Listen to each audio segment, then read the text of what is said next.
We are ready to get back into the thick of the action. How are you guys doing? First off, thank you to all of the new subscribers.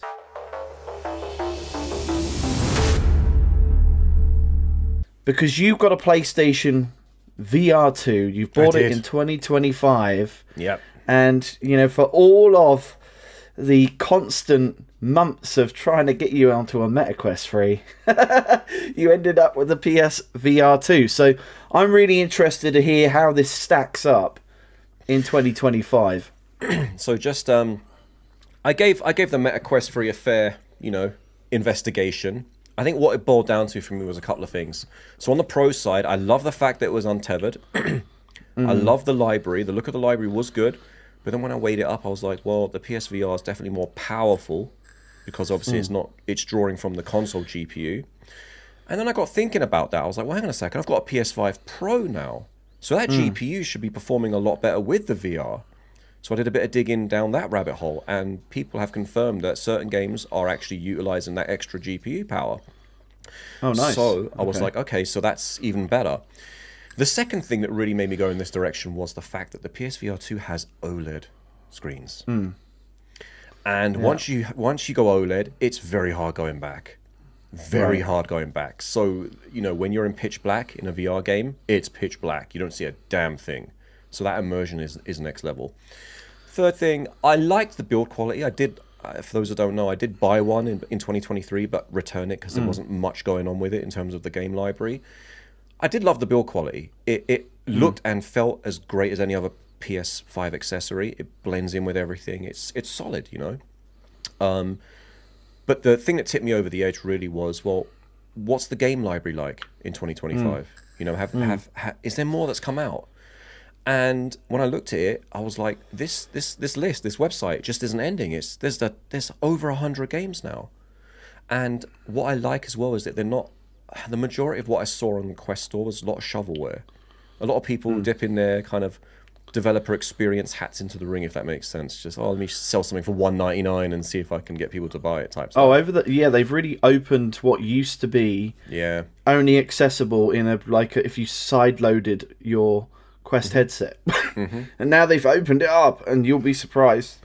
Yeah, it's become the Nintendo Switch of eShops when it comes to VR. So it was a combination of that. And so got it, got like 4 or 5 games or something on day one, set it up, and again, pleasantly surprised. I mean, if you remember the first PSVR, God, the cabling on that thing, you need a breakout box, 3 HDMIs in and out. Oh, it was awful. It was one of the main reasons why I ended up getting rid of it. So is it a lot more tidier now? Single cable. Okay. Single USB-C cable straight to the front of your console. Nice to wrap up. The headset, what I like about it is it's crown-based, right? So it sits kind of on your forehead and around your back. It doesn't have that middle strap that kind of... Yeah, so you can actually go out afterwards without having to fix your hair or whatever, Fix your cranium, yeah. Fix your cranium, yeah, because it's so tight. The VR sensors, the controls, they're great. They work perfectly. Gran Turismo 7, though. Oh, my God. That is probably one of the most realistic games I've ever played in VR.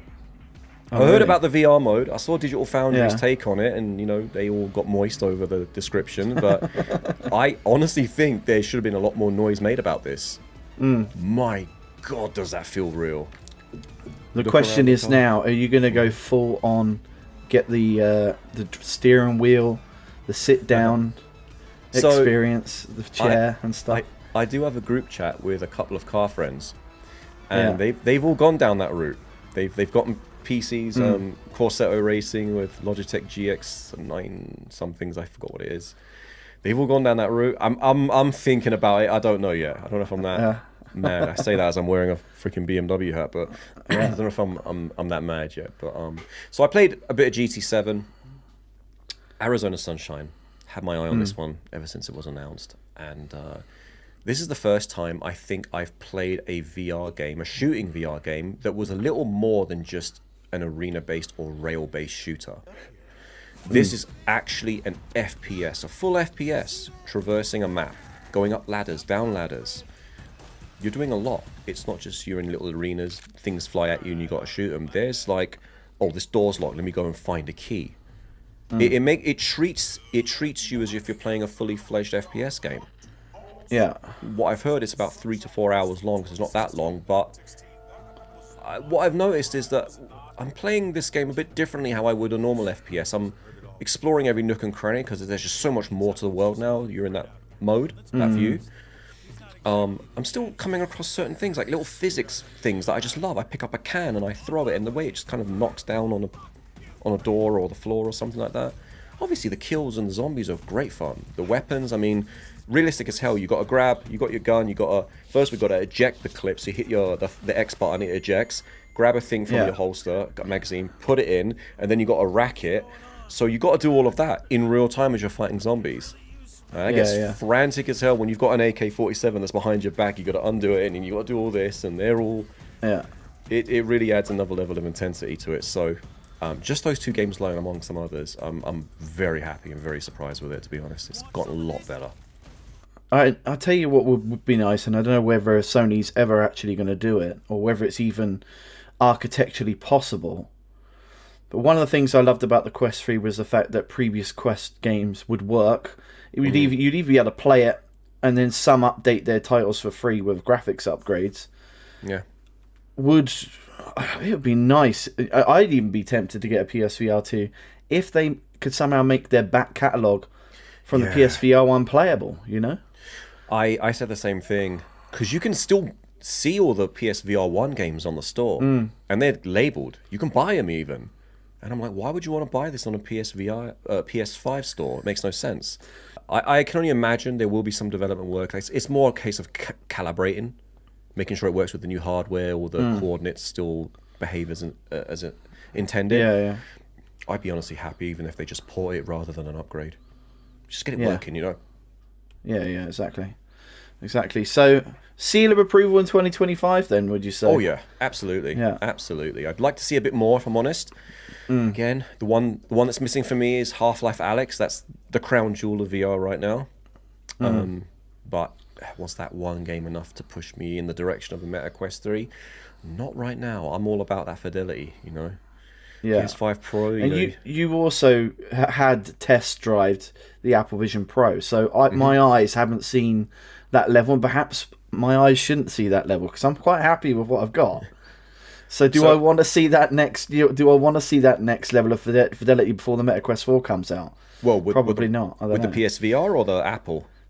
Well, Apple, to me, until they make a serious jaunt into the gaming side, the Vision thing's just not even. So it doesn't even interest me. Right. Well, let me just make this very simple. PSVR2 perhaps. But. So Apple Vision Pro, it's the best of all of it. It's unparalleled levels of realism, and that was a tech piece of hardware. That was for developers to show, okay, this is what we want you to do. Here's the hardware for it. So in a few years, when we make the cheaper version, you're all good to go. That's really what that was. But my God, the lady was kind of guiding me through it. She's like, all right, twist the digital crown on your thing now. I'm seeing everyone around me. And she goes, twist it, from back to front. And then all of a sudden, like, this world just goes whoosh, like in a panoramic fashion. Like, it just, in a circuit, I was insane. I was looking for flaws. That's how I am. I'm looking for, like, cracked seams, like, where the graphic breaks. Nothing. And it's the clearest screen of all. No screen dooring, just incredible. And I, for some reason, bust out a Safari browser while I'm in a volcano, just start typing and doing whatever. So, but PSVR 2, you will probably notice a bit of an upgrade. If you've got a Meta Quest 3, I dare say it probably wouldn't be enough to push you over the edge, spending 500 plus games. Yeah. I definitely say try it, especially with Arizona Sunshine and Gran Turismo 7. Yeah, there's some good fun there. One thing I'm a bit surprised with actually is I couldn't get YouTube VR videos working on it. I don't know if it's not supported or not.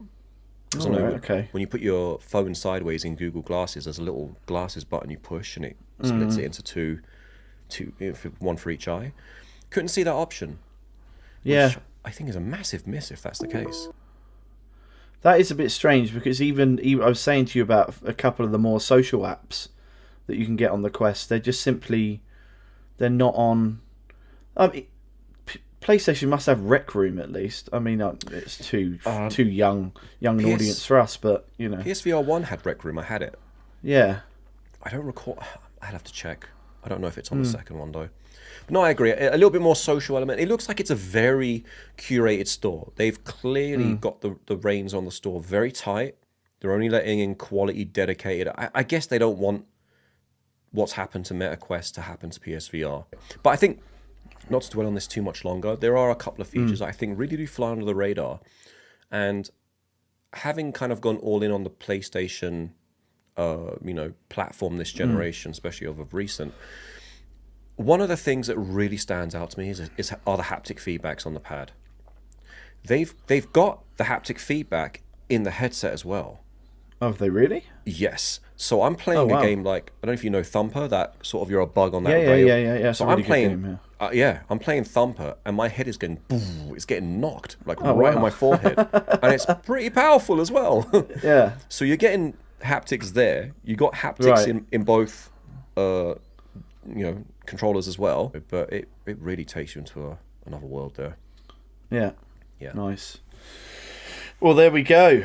That is our thoughts on the PSVR2.